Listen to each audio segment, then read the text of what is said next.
If you've ever struggled with anxiety or panic attacks, today's show is just for you. My guest took some very big stages alongside of Christian rock bands to share the message of the gospel. When at a really young age, only 16, he started suffering with panic attacks and anxiety. This is the Comeback Kid's story. Hey there, you're listening to the Living a Limitless Life podcast. I'm Sharon Hughes, and on this show, we talk about mastering your mindset, growing your faith, and becoming the leader you want to be, with tips, strategies, and interviews to help you create a life you love. I'm really glad you're here. So come on, let's go. On the show today is Trevor Tyson. He is an influencer and a speaker, and he's an advocate for mental health. He's had his go around with anxiety, and he has made it his life's work to help others that are struggling break free. Welcome to the show, Trevor. Thank you so much for having me. It's such an honor to be here and finally get to speak with you. And I feel like it's going to be a really good episode, just from the energy from the conversation we had before recording and then the previous recording. I'm just super excited to be here. So thanks for having me. Oh, I'm so glad you could come back on. So since you led with that, I'll just update the audience that we had actually recorded an episode several weeks ago. It was fantastic, but some things pivoted in Trevor's life, and he wanted to come back on the show and share that here first, which I'm so flattered that you would. I just love that. Yeah. But since the audience didn't get to hear the other recording, let's get right into how you are championing the issues of anxiety that are surrounding so many people. Share with us your story. So realistically, where I consider my story starting is a whole lot different from what other people would talk about. They'd talk about getting baptized in church when they were 4 and walking with Christ and going through there. But I had all that happen, but my life story starts at the age of 16. I was a senior in high school, and I was traveling the country telling people about Jesus, doing evangelism, speaking in front of some amazing crowds, and just getting to live the life that I thought was what was going to be the rest of my life, essentially. And God had some different plans. I remember being in Birmingham, Alabama, and having a panic attack, and I didn't know what it was. So I just started walking around the venue. We were at Church of the Highlands, which is one of the biggest churches in Alabama, for an event. And I didn't know what was going on. I felt like I was going to puke. So I was walking around the parking lot, probably looked like a crazy person.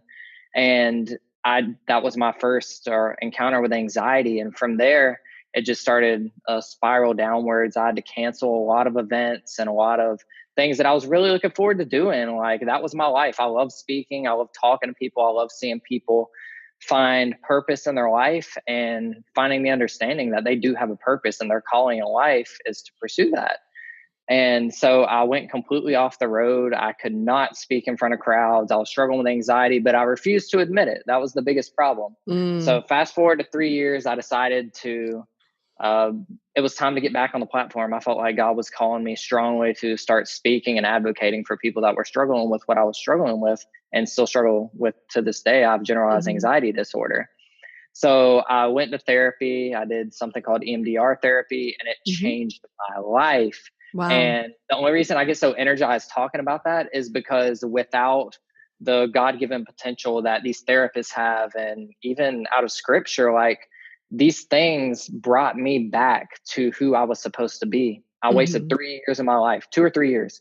I'm not going to do the math right now, but it was either 2 or 3 years that I wasted. I was not speaking. I was not advocating. I wasn't doing anything. I was letting anxiety run my life. I was letting fear dictate my decisions. I was like, I'm never getting back on a stage. I deleted all of my social media and said I was done and just started working that 9-to-5 job. Wow. And you were on big stages, because you were on stages with bands like For King and Country. And who else? I know last time For King and Country, Lecrae, Crowder, Hillsong United. It's been That's a big deal for you to just pull the plug. Yeah. It's insane. And, right after therapy and everything, I got the opportunity to do a festival that I'm actually returning to this year called Joshua Fest. Hmm. And that was my first big event back. And God showed up and showed out. And I'm telling you, I was walking on stage, and I don't throw names out to brag or anything. I just want people to understand the pressure that Right. comes with it. I Yeah. was walking to the stage with a photographer that I met, Daniello, and another podcast host that came out with me to do an interview there. And I'm walking on stage going on right after Lecrae. He's easily one of the biggest influences in the world. And I'm next. Like, I had the biggest panic attack. But the funny thing was, I was looking out of the stars, and in Quincy, California, you've got the Joshua trees all around you. You've got the Joshua trees all around you. And it's just beautiful. And right when they handed me the microphone, I was looking up at the stars, and all that panic went away. And Mm. I'm telling you now, I've looked back at the video, and the message that came out of me right after that panic attack, which was talking about that panic attack that I just had before I got on stage, was one of Hmm. the most powerful things that's ever came out of my mouth. I can imagine the pressure, and especially considering that you had went so far at such a Mhm. young age, speaking out, building that speaking platform, to have the panic attack start, for you to Yeah. shut down and pull the plug. And I'm sure you had so many friends and so many people you were networking with that were reaching out to you and saying, Trevor, where are you? What's going on? Yeah. One of the big projects that I had the opportunity that I was actually interning with Together 2016, which was supposedly going to be the largest Jesus gathering in American history on the National Mall. We were in the middle of doing that, and I was doing events for them, and even just like working a merch table for them at some events as well. But I was going to Mhm. be speaking at Shorter University the next day Wow. from after Birmingham when I had that panic attack, and I did not do it. I called them the day of, and I was like, "Look, I'm sick. I don't know what's going on." I was going to be driving in from Birmingham back to Georgia, and I ended up not doing that event and Hmm. canceled a lot more events. Even one in my hometown that we had put together to where people could see what was going on. I hired an Hmm. MC to take my spot, and I kind of did things from the background. And I was done. Like, I said, I was not going to get back on a stage again. I wasn't going to do another podcast interview, another radio interview. I wasn't going to do Hmm. anything. I was done. Like, I was crippled, I is how I put bet. it. And Yeah. and and you're young, so I bet your parents were just completely beside themselves. Yeah, it was weird. I remember when I got back from Birmingham, we didn't know what was going on. We didn't know it was panic or anxiety.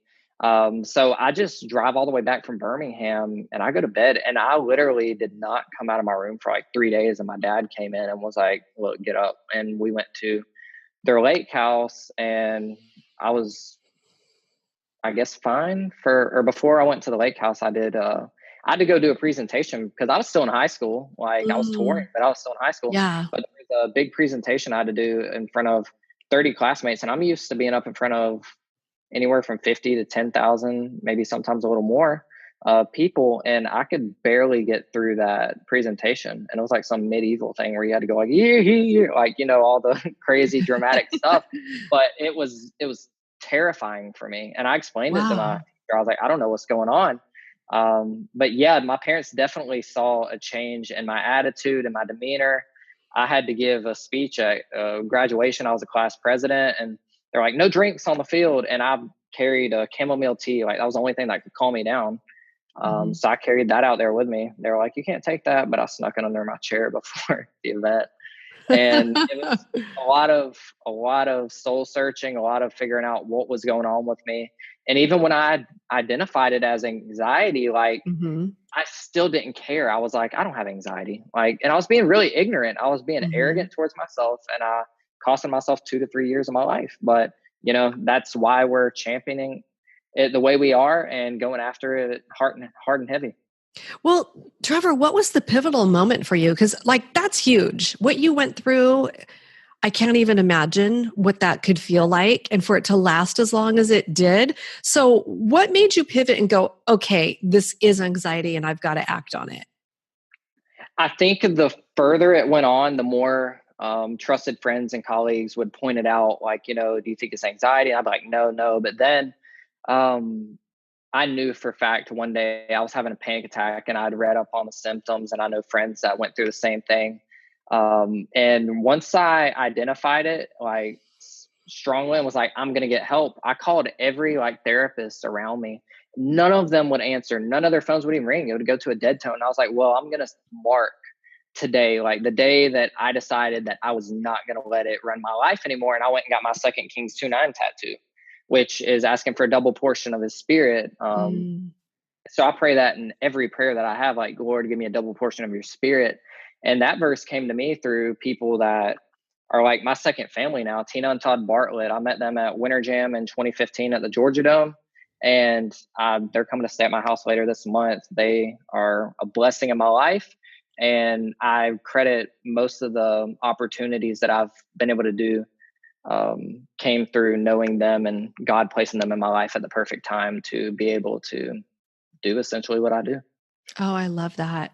Yeah. Yeah, we are so wired for community. And Amen. Yeah. I truly think that people that are struggling with not just that, I mean, mental illness, and anxiety disorders and things like that, that's a heavy burden to carry. But also people that are struggling with just other things, maybe it's Yeah. addiction or it's just flat out loneliness. They Mm-hmm. need somebody to come alongside them and walk that journey with them, not shame them, not say get over it, not say, just take meds and, get on with your life, but Yeah. actually walk with you through that journey of healing. Mm. Yeah. And a big turning point for me was realizing that my purpose never changed. My mindset did, and the anxiety did that. And I realized really quickly, or not really quickly, like I said, it took 2 to 3 years, but right when I started to grasp it really quickly, it came to my attention that anxiety lies to you, fear Mm. lies to you. Like, Hmm. your mental health is very relevant, and that's why I do what I do. Some of my family, like, still to this day will not acknowledge that I have generalized anxiety disorder, that I just have panic attacks out of nowhere. Like, sometimes I don't want to go out to eat, I have mood swings. Like, this is stuff that comes with it. But I should, if you look at it from a certain standpoint, I should be scared to get back on a stage. And while I do have anxiety attacks, it's not going to keep me off of it. It's not going to keep me off Hmm. from doing a podcast or make a video. When you put yourself out there like that, you put yourself out there for the world to see, and that does cause anxiety. And the big thing for me is I'm not going to stop until I know for a fact people struggling with anxiety know that it's okay not to be okay. And I had Hmm. somebody tell me the other day, they were like, salvation covers physical healing. And yes, I do believe in miracles and I do believe in physical healing. You have to know when and where that stands. And God loves you. He has a purpose for you. He has a plan for you. And just because you're struggling with anxiety does not mean you cannot fulfill that purpose and calling that He has for your life. And that's why I do what I do. Wow. I want to read a quote that you put on your website that's no doubt somebody is going to listen to this show and this is going to resonate with them. You wrote, living with low self esteem and with heavy insecurities is quite common. At some point, you dealt with it, whether you know it or not. It comes on like a silent killer that never seems to fail at ending your joy. Yeah. I believe that came from a piece that I wrote called Insecurity in Me.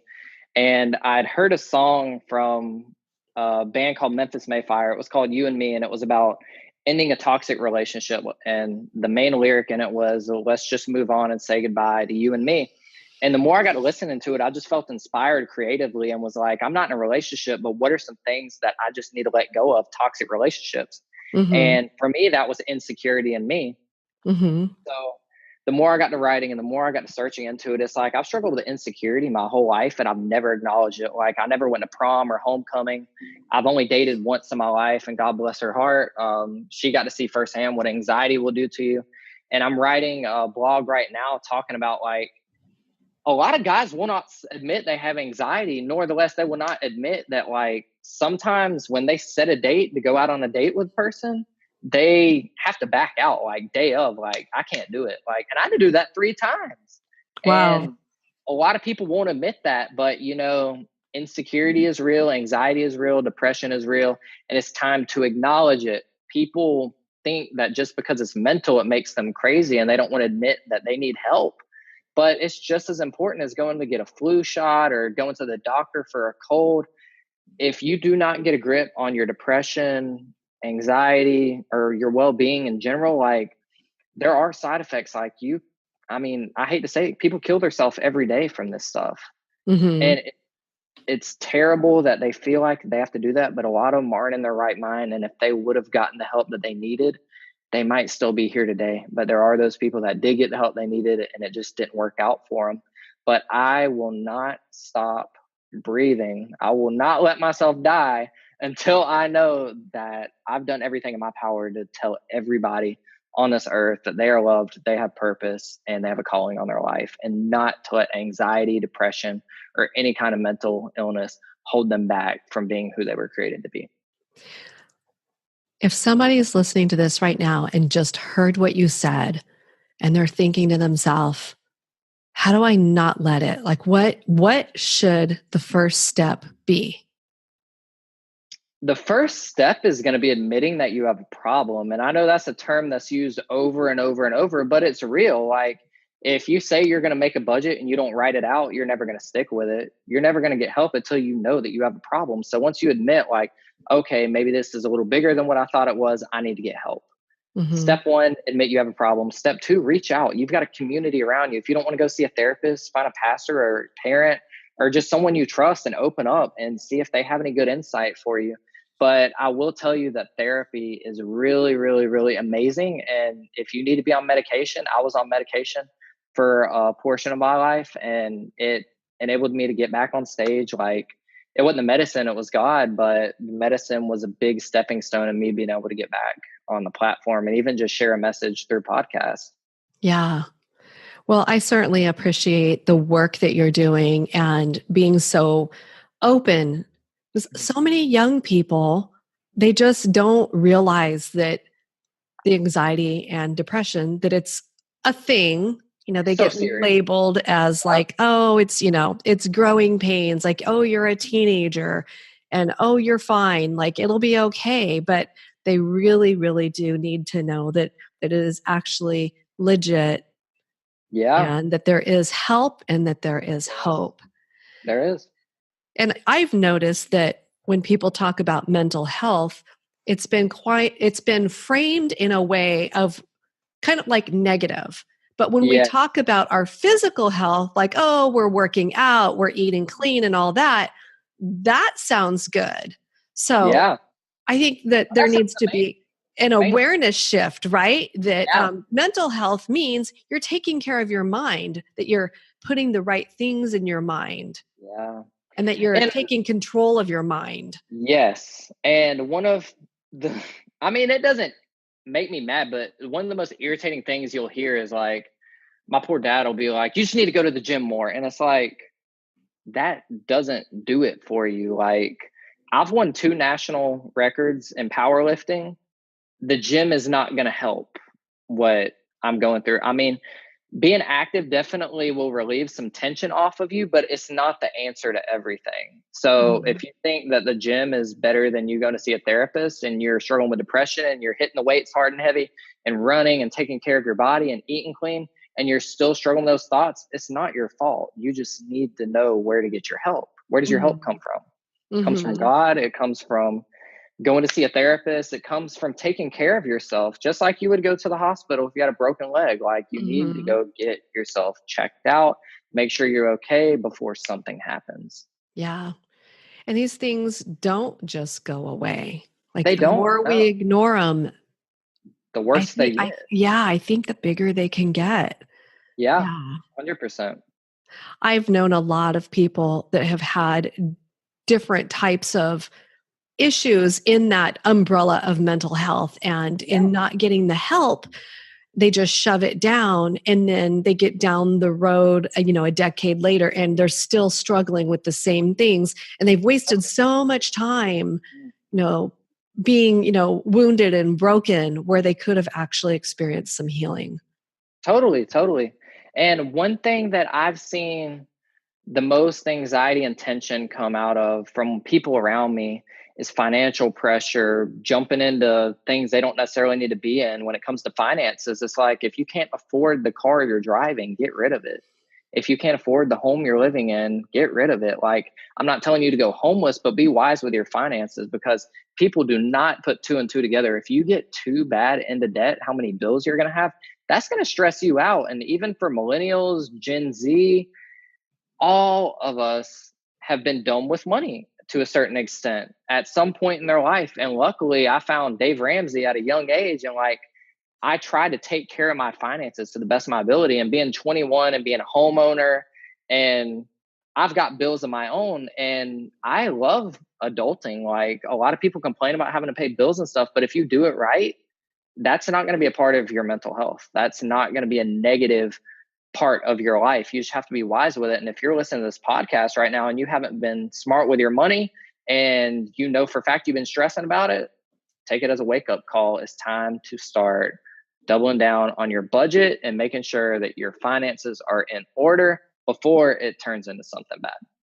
Did your finances trigger you and cause anxiety? No, I've never been in a predicament to where that was causing anxiety.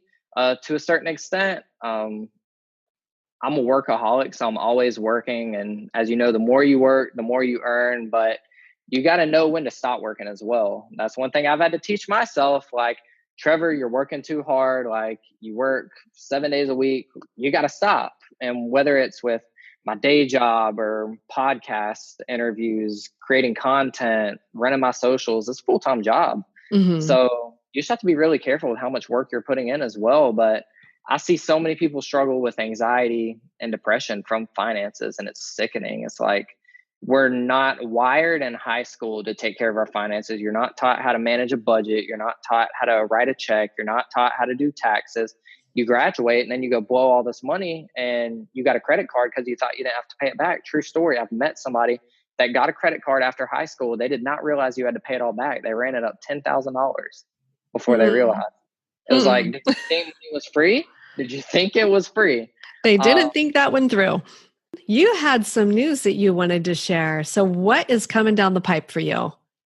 So we are starting a new brand called Fear is a Liar, and we're going to be bringing motivational content, spiritual content, just everything that you could imagine that you never needed.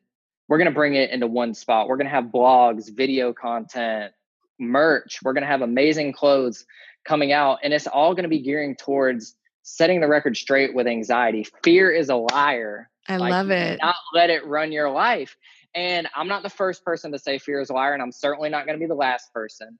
I had an author reach out to me this week and with his concerns on it, but he wasn't the first to say it, and I'm not the last to say it. But fear is a liar. That is a message that resonates with my life 110%. And even with, I've had the merch designs for the hoodies and the shirts and hats and everything. Mm-hmm. That's going to be the forefront of the brand. It's going to be a clothing company, but we're going to double down on bringing content to help people through it as well. What's going to separate us from our competitors, if you would say? Like, I want to compete with Nike. Like, I want to compete with everybody. Like, we're going to be on the forefront of mental health in a different way. When you see Fear is a Liar, mm-hmm. It's not just like a name like Nike or a name like Forever 21. Fear is a liar. What separates us from them? It's not a name, it's a statement right there. Mm-hmm. When people talk about us, they're not going to be talking about a name. They're going to be talking about the statement, Fear is a Liar. And my prayer for it is for people to see the videos and the collaborations, the clothing, the blogs, video, everything, and ask that question, where am I struggling with fear in my life? And for people walking down the street and seeing it on someone's shirt or hat, like, hey, what is that about? And hopefully open that segue for them to talk about mental health, to talk about anxiety, talk about the things that nobody wants to talk about, including suicide. Suicide needs to be talked about. It's an epidemic that just keeps getting larger and larger. Mm-hmm. And it's disgusting that I had a friend who's, I believe his 12-year-old nephew committed suicide a few weeks ago from being bullied at school. And I mean, the age gap just keeps getting wider and wider. They're getting younger, they're getting older, and it needs to be talked about. So that is exactly what we're going to be doing with Fear is a Liar. We want you to know that you are loved, you have purpose, and we're going to be putting everything from my brand into Fear is a Liar. where it's all a big package deal. We want you to know that you are loved, you have purpose, and there is a calling on your life. And anxiety and fear and depression cannot hold you down from fulfilling that. You got to get help. It's time to wake up and start moving. I love that. I love that. Love the messaging. I love how you want to set yourself apart with bringing content that supports the message. Yeah. And, the world needs it. The world's hungry for answers and knowing that they're not alone. So, So congratulations, Trevor. thank you. When will the line and the content start coming out? I believe we don't have a set date yet. If you want updates, feel free to go to fearisaliar.co. We'll have a date coming up pretty soon, but I believe it is going to be mid-June. Oh, that's really And fast. it's really fast, but we're super excited. I'm actually about to film a video for it right now. We're working on getting some guest collaborators, people to write blogs with us. I want to get the female perspective on mental health. And we're just going to offer a wide array of content that you've never seen or heard before. And hopefully it will resonate with just one person. And hopefully potentially a million people, if not more. But I believe that that's a God-given message that needs to be rallied and talked about a whole lot more than it actually gets talked about. Logic came out with the 1-800 song last year or the year before, and mental health was a big piece in Mhm. culture at that point. It was talking about suicide, the suicide hotline, and he got so much recognition from that, but he didn't even take it for himself. He was just champion for the people that will not talk. And you're going to see more and more of that coming out of these artists, out of authors, out of musicians. It's not unacceptable to have mental illness anymore. And it's a beautiful thing to an extent that that just because you struggle with anxiety does not mean you're stupid, does not mean you are arrogant, does not mean that you're a drama queen. It's Mhm. something that you can't control. Right. And if you accept it now and start living for yourself and living for God and just going after that message that you have, you will find purpose. Because when I was struggling with anxiety, I was trying everything in my power to hide it. I would not let people see that. Mhm. And, right when I decided I'm not going to hide it anymore, I'm going to start talking about it. That's when I found my purpose again. That's when I found healing within myself and Mhm. knowing that God's got a message. He gave this to me. Nobody else can tell this message. Somebody can have a similar message, but nobody has this but me. It's rare, it's unique. And I know that God wants to share it through me, just as he wants you to share your message through you.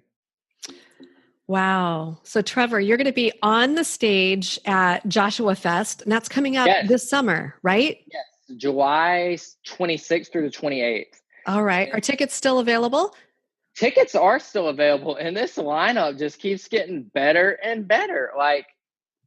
I'm amazed. I'm super excited to be back on stage with Lacey Sturm. She used to sing for a band called Flyleaf, and she champions for mental health as well. So excited to be out there with her. Disciple, What Up RG, No Big Cool. Deal, Mike Mains and the Branches. The list just goes on and on. My good friends and AC and Brady are going to be there. I'm just pumped. It's an amazing opportunity. I never thought I'd be able to get back on a stage to this extent again. So to even be doing a summer festival, I'm so honored and thrilled that I was invited back. And that festival has a big spot in my story. That was my Mhm. first headline show back, as the MC for the event. And I'm super excited to get back out there this summer. Quincy, California has got a special spot in my heart. I've had a bunch of panic attacks there before events, and even just get back on the stage and share my story. The thought that goes into the fest. That's exciting. So it's going to be amazing. And if you can get out there, come on. We want to have you. Sounds awesome. All right. Trevor Tyson of Trevor Talks. I'm going to link everything down below so that you can connect with him. If you would like to have him come in, speak to your group, um, reach out to him. As you heard, he is an advocate for mental health, and he wants to make sure that the people that are feeling unseen are seen and heard and know that they're not alone. Thank you so much, Trevor. Thank you so much for having me, and just God bless everybody listening. It's going to be a big year for everybody. 2019. Don't let yourself down this year. Go after it. be anomaly, be yourself, and fulfill your purpose. It's amazing to listen to this story of what was so destructive in his life, how he turned it around, and he's using it to actually champion a cause. I encourage you that if you are struggling to get help, we need to take care of our mental health just the same way we take care of our physical health. A healthy mind and a healthy body so you can have your best life. Connect with Trevor at trevorktyson.com and watch for his merchandise and all of the really great information he's going to be bringing out to support this whole cause. fearisaliar.co, and I'll also have the link to get tickets to Joshua Fest linked below. So jump into the show notes, and as always, friends, thank you so much for being here, and I wish you every good thing.